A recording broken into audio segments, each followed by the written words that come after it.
সুপ্রিয় শিক্ষার্থী বন্ধুরা, সবাইকে বাংলা সম্ভারের পক্ষ থেকে জানাই স্বাগত। চলুন কোনো ভূমিকা ছাড়াই সরাসরি মূল বিষয়ে প্রবেশ করা যাক। আজকের এই বিশ্লেষণে আমরা এমন এক কালজয়ী সাহিত্যকর্মের গভীরে যাব যা একজন সাধারণ অন্তরালে থাকা শ্রমজীবী মানুষের জীবনের স্পন্দনকে একেবারে নিখুঁতভাবে তুলে ধরে। সুকান্ত ভট্টাচার্যের বিখ্যাত রানার কবিতাটি কিন্তু স্রেফ কোনো সাধারণ কবিতা নয়, এটি অদম্য মানবচেতনার এক অসাধারণ দলিল। রানার ছুটেছে তাই ঝুমঝুম ঘণ্টা বাজছে রাতে। শব্দগুলো শোনার সাথে সাথেই যেন চারপাশের পরিবেশটা পাল্টে যায়, তাই না? একবার চোখ বন্ধ করে ভাবলে মনে হবে চারদিকে শুনশান নিস্তব্ধ রাত, আর দূর থেকে ক্রমশ এগিয়ে আসছে ছুটে চলা রানারের হাতের সেই ঘণ্টার একটানা শব্দ। ঠিক এখান থেকেই শুরু হয় এক অবিরাম রোমাঞ্চকর যাত্রা।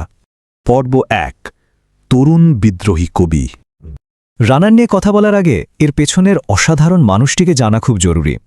তার দৃষ্টিভঙ্গি কিভাবে চারপাশের পরিবেশ দ্বারা প্রভাবিত হয়েছিল তা সত্যিই চিত্তাকর্ষক। কলকাতার কালীঘাটে জন্ম নেয় মানুষটির কৈশোর কেটেছে দ্বিতীয় বিশ্বযুদ্ধের ভয়াবহ ধ্বংসলীলা আর মৃত্যুযজ্ঞের ঠিক মাঝখানে।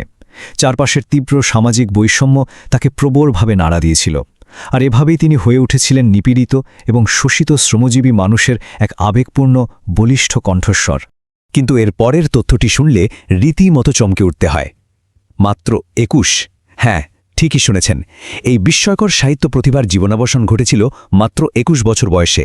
ভাবা যায়, এত অল্প সময়ের মধ্যেই তিনি বাংলা সাহিত্যে এমন এক বিশাল উত্তরাধিকার রেখে গেছেন যা আক্ষরিক অর্থেই চিরকাল অম্লান হয়ে থাকবে। তার অসাধারণ মেধার পরিচয় ছড়িয়ে আছে বেশ কিছু উল্লেখযোগ্য কাব্যগ্রন্থে, যেমন ছাড়পত্র, ঘুম নেই, পূর্বাভাস, অভিযান এবং হরতাল। আমাদের আজকের আলোচনার কেন্দ্রবিন্দু অর্থাৎ রানার কবিতাটি মূলত তার বিখ্যাত ছাড়পত্র কাব্যগ্রন্থ থেকে নেয়া। এই বইটি এর শক্তিশালী প্রতিবাদী ভাষা আর গভীর মমত্ববোধের জন্য দারুণভাবে সুপরিচিত। আলোচনা শুরু করার আগে আপনাদের কাছে অনুরোধ, যারা আমাদের চ্যানেলকে এখনও সাবস্ক্রাইব করেন নাই, সাবস্ক্রাইব করে পাশে থাকা বেল আইকনটি বাজিয়ে দিন। আজকাল তো আমরা চোখের পলকে ইমেল বা মেসেজ পাঠিয়ে দিই, কিন্তু একটু পেছনের দিকে তাকালে রানারের ঐতিহাসিক বাস্তবতা ছিল একদম ভিন্ন। এরা ছিলেন সেই সব অদম্য মানুষ যারা রাতের অন্ধকারে এক হাতে লণ্ঠন আর অন্য হাতে ঘণ্টা নিয়ে পায়ে হেঁটে মাইলের পর মাইল দুর্গম পথ পাড়ি দিতেন। উদ্দেশ্য একটাই, যে কোনো মূল্যে ভোরবেলার মধ্যে মানুষের জরুরি ডাকঠিকানায় পৌঁছে দেওয়া। সত্যি বলতে এটি ছিল চরম হাড় ভাঙা পরিশ্রমের এক ভয়ঙ্কর জীবন। রাতের আকাশে ওই মিটমিট করে তাকিয়ে থাকা তারারাই যেন রানারের এই ক্ষিপ্র গতির একমাত্র অবাক সাক্ষী। হরিণের মতো দ্রুতগামী এক মানুষের প্রতিচ্ছবি এখানে প্রবলভাবে জীবন্ত হয়ে ওঠে। লণ্ঠনের আলোয় অন্ধকারে যেন একটা ছায়া তীব্র বেগে ছুটে চলেছে। এই অবিরাম নৈশ যাত্রার রুটিনটা একটু ভাবলেই শিউরে উঠতে হয়। প্রথমে অন্ধকার গ্রাম পেছনে ফেলে আসা, এরপর কেবল হাতের ছোট্ট লণ্ঠন আর জোনাকির আলো সম্বল করে দুর্গম পথ আলোকিত করে ছুটে চলা। ভোরের আলো ফোটার আগেই শহরের সীমানায় পৌঁছানোর এক অদ্ভুত তাগিদ। পথের কোনো বাধাই, কোনো ভয়ই এই যাত্রাকে এক মুহূর্তের জন্য থামাতে পারে না। পর্ব ৩, আবেগের বোঝা। কবিতায় রানারকে চমৎকার একটি রূপকের মাধ্যমে বর্ণনা করা হয়েছে। রানার যেন চিঠি আর সংবাদে বোঝাই করা আস্ত একটা জাহাজ, যা অন্ধকার রাতের বুক চিরে একা একা এগিয়ে চলেছে। একটু ভেবে দেখলে বোঝা যায়, রানার যেন মানুষের জীবনের হাজারো অভিজ্ঞতা দিয়ে ভরা বিশাল এক জগৎকে নিজের পিঠে বয়ে নিয়ে চলছেন। ওই চিঠির বস্তাগুলোর ভেতরে আসলে কি থাকে?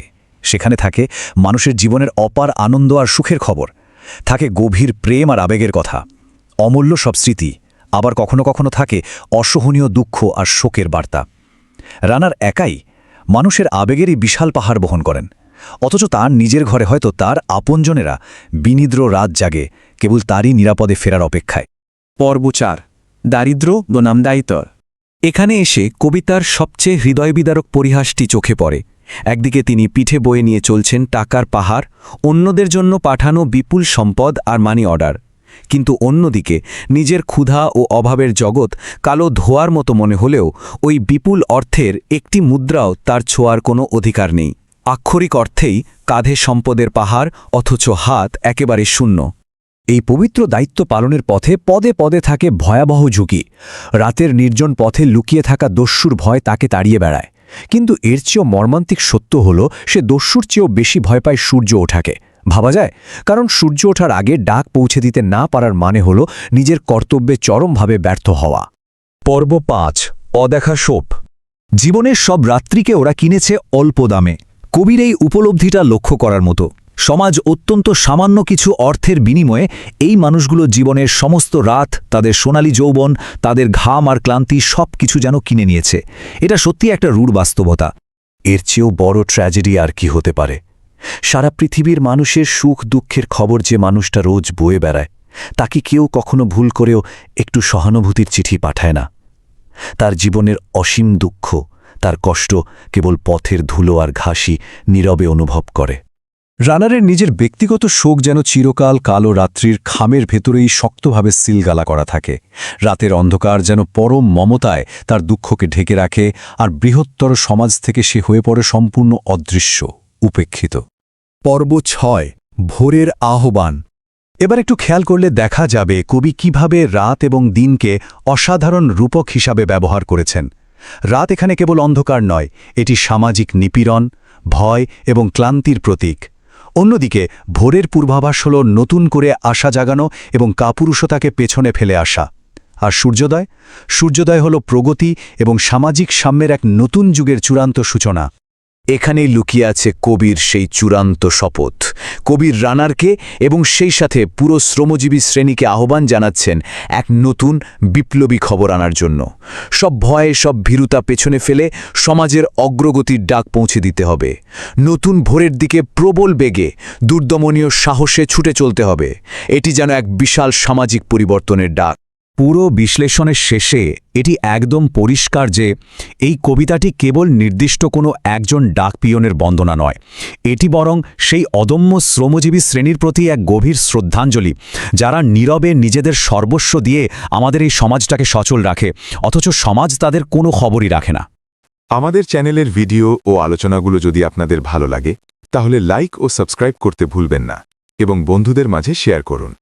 ধন্যবাদ।